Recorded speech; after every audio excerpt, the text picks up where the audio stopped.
He is the reason why I did this movie, to be honest. I love the screenplay. I think it was masterfully done. It was, such a primal story about the perseverance of the human spirit, the will to live, what you draw upon when all the chips are stacked against you.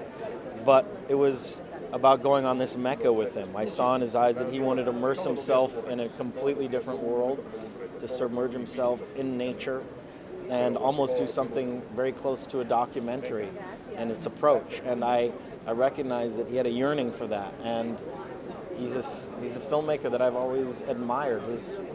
He is so persistent about authenticity. It makes it amazing to work with him as an actor, because you just have to concentrate on what you do, and everything around you is as real as it could possibly be. So it's about just reacting at that point.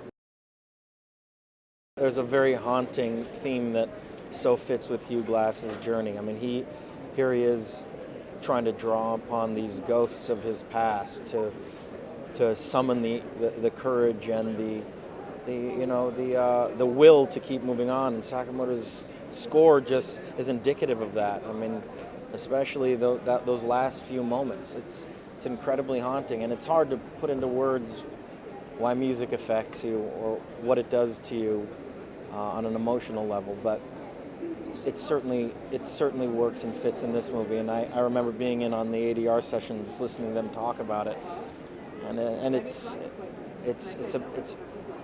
it moves you emotionally, which is what you want.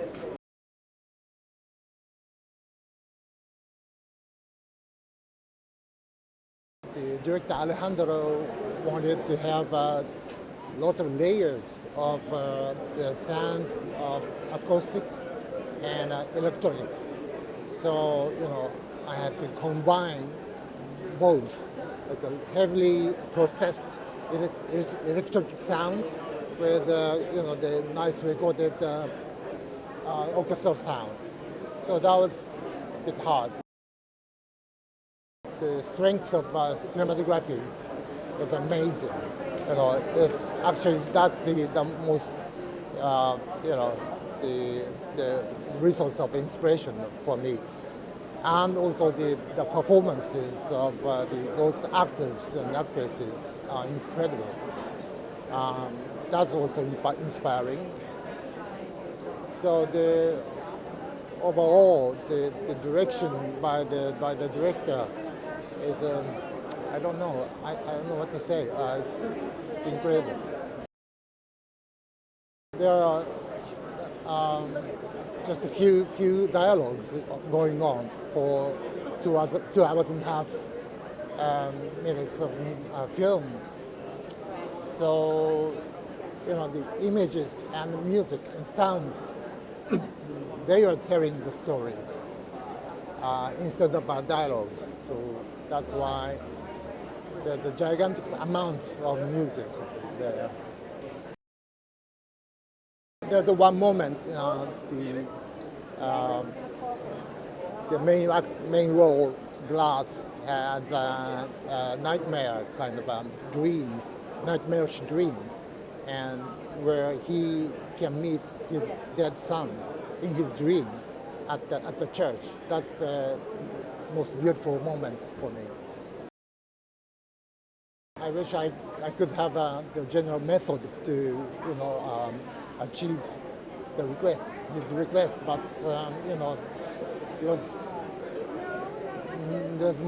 there's no technique or methods for me. So I just trying to climb up the gigantic amounts of his requests, just step by step.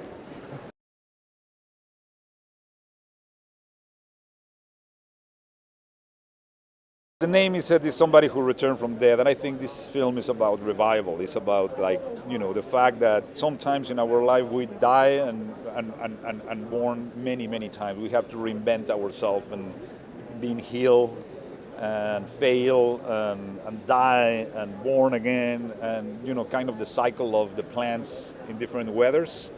But we keep our same roots. So this is kind of a metaphor about the guy that has to be, in a way, healing himself and coming back again and again.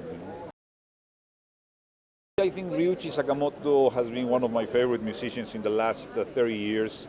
I have 2 songs with him that he allowed me to use in Babel. Then we become friends, and then I invite him, and I think he was the perfect choice because, you know, he has these minimalistic, elegant, very moving notes in a classical way. And then he has worked with Alba Noto, which is Karsten Nicolai, this German electronic composer. They have 6 albums together. We bring him to. And then this American new composer, Bright Dresner, from the Nationals, that he has used rock band, but he has a career as a musical composer. So the 3 of them made an incredible guacamole of music that is fascinating. You know, obviously conducted by Ryuichi, which is the master of that, the silences. So it's very moving, his music. You know? These films, in a way, is told with a lot of, it's a show and not, you know, like, show and not tell. You know, it's a lot of images. It's a true cinematic experience because it's through images, sound and silences and spaces. So those spaces really tells a lot. Like a great conversation is defined by the silences, not by what you said. In the silences when you have the accents and what every word means, you know.